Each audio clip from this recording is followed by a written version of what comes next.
सासरच्या या सगळ्या लोकांच्या त्रासाला कंटाळून तो शारीरिक असेल, मानसिक असेल, सातत्याने माहेरवरून केलेली पैशाची मागणी असेल, यावरून दीप्तीने राहत्या घरी आत्महत्या केली. यामध्ये त्यांची कन्या दीप्ती हिचा विवाह 25/12/2019 रोजी रोहन चौधरी यांच्याबरोबर सोरतापडी करून दिला होता.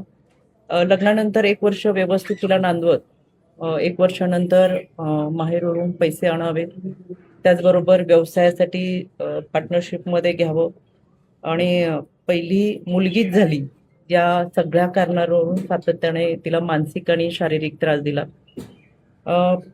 दीप्तीने अनेक वेळा या संदर्भात आईकडे तक्रार केली होती की माहेर सासरची लोक त्रास देतात आहेत. पण याच्यामध्ये तिला समजून सांगणं किंवा तिचा संसार सुखाचा व्हावा या भावनेतून कायम ती तिथं राहत आली आणि या सगळ्या गोष्टींची परिणिती म्हणजे 25 तारखेला सायंकाळी सासरच्या या सगळ्या लोकांच्या त्रासाला कंटाळून तो शारीरिक असेल, मानसिक असेल, सातत्याने माहेरवरून केलेली पैशाची मागणी असेल, यावरून दीप्तीने राहत्या घरी आत्महत्या केली.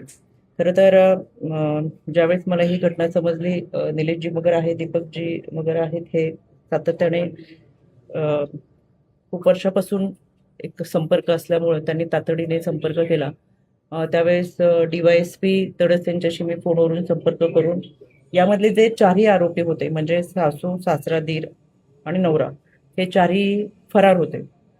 त्यामुळे मगर कुटुंबियांची एक मागणी होती की आम्ही जोपर्यंत आरोपी सापडत नाही तोपर्यंत अंत्यविधी करणार नाही. पोलिसांना देखील मी त्या पद्धतीने सूचना दिल्या की आपण विशेष तपास पथक या आरोपींच्या शोधासाठी पाठवावेत आणि पोलिसांनी सुद्धा मला सांगितलं की आम्ही आज रात्रीपर्यंत या 4 आरोपींपैकी एक तरी आरोपी आम्ही शोधूच. आणि त्यापैकी त्यांनी काल रात्री म्हणजे तो पती आणि सासू यांना अटक केली. त्यांना 31 तारखेपर्यंतची PC लागू झालेली आहे. अजून 2 आरोपी फरार आहेत, पण ते आज उद्या 2 दिवसामध्ये निश्चितपणाने विशेष पथकाच्या माध्यमातून सोडून पडू. दुसरी गोष्ट, आज या ठिकाणी मी मगर कुटुंबियांची भेट घ्यायला आले. यामध्ये आमची मेडिकल टीम सुद्धा उपस्थित राहिलेली आहे. त्यांनाही आवर्जून यासाठी बोलवलं. खऱ्या अर्थानं PCPNDT ॲक्टच्या प्रोसेसनुसार गर्भनिधन चाचणी करणं कायद्याने गुन्हा आहे आणि तरी सुद्धा पहिली मुलगी आहे म्हणून दुसऱ्यांदा प्रेग्नेन्सी राहिल्यानंतर 5 महिन्यानंतर तिचं ॲबॉर्शन केलं जातं. तर हे ॲबॉर्शन कोणत्या हॉस्पिटलमध्ये झालं, कोणत्या क्लिनिकमध्ये झालं, कोणत्या डॉक्टरांच्या थ्रू झालं, यामध्ये कोणत्या डॉक्टरांची लिंक आहे, याची तातडीने कारवाई करायच्या सूचना ह्या पोलीस असतील आणि मेडिकल विभाग त्या सगळ्यांना दिलेली आहे. यामध्ये आमचा जिल्हा महिला बालविकास विभाग सुद्धा आहे. खऱ्या अर्थानं समाजाची मानसिकता बदलण्यासाठी आपण सातत्याने प्रयत्न करतो की मुलीच्या जन्माचं स्वागत व्हावं, पण केवळ मुलगी आहे म्हणून तिचा छळ करणं, अशा सगळ्या अतिशय अमानवी कृत्य या चौधरी परिवाराने दीप्तीसोबत केलेले आहे. त्याच्यामुळे यामध्ये जो गुन्हे दाखल झालेले आहेत, उरुळी कंचन पोलीस स्टेशनमध्ये BNS अंतर्गत 80-108 85 89 352 351 3 115 2 आणि 3-5 अन्वये गुन्हा दाखल करण्यात आलेला आहे. या सगळ्या गुन्ह्यांच्या अंतर्गत आरोपींना अगदी शेवटच्या शिक्षेपर्यंत घेऊन जाण्याची कारवाई करण्यात येईल. यामध्ये राज्य महिला आयोग स्वतः लक्ष घालत आहे.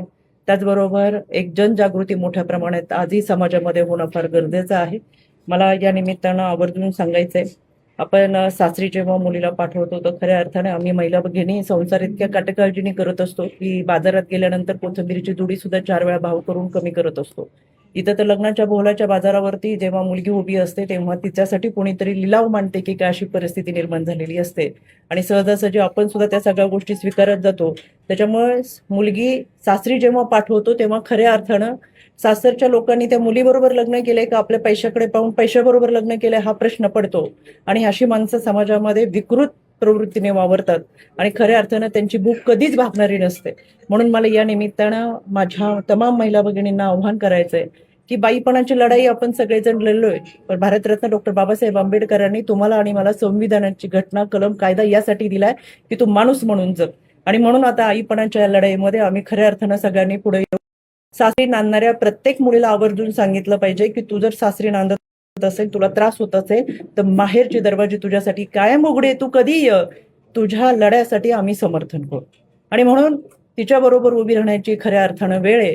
त्या अशा घटना खरं महाराष्ट्राचे कायदे इतके स्ट्रॉंग आहेत, भारतातल्या सगळ्या कायद्यांमध्ये महाराष्ट्राचे कायदे हे कडकपणे अंमलबजावणी केली जातात, पण आम्ही खऱ्या अर्थानं याला जाब कधी विचारणार हा प्रश्न आहे.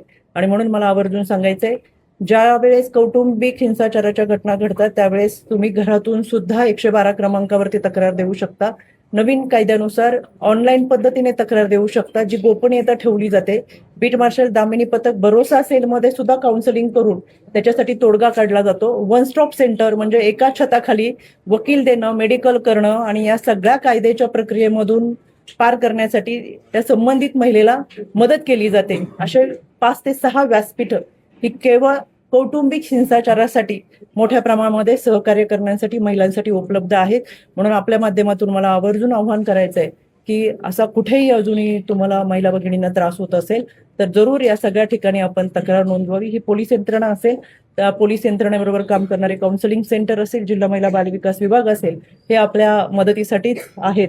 आणि या संपूर्ण घटनेमध्ये आरोपीला अगदी फाशीच्या शिक्षेपर्यंत घेऊन जाण्यासाठी सुद्धा आम्ही प्रयत्न करू. यामध्ये राज्य महिला आयोगाच्या वतीनं आम्ही स्वतः चार्जशीट दाखल करूपर्यंत आणि पुढे प्रक्रिया करेपर्यंत सोबत राहू, हे निश्चितपणे मी मगर कुटुंबियांना सांगतो.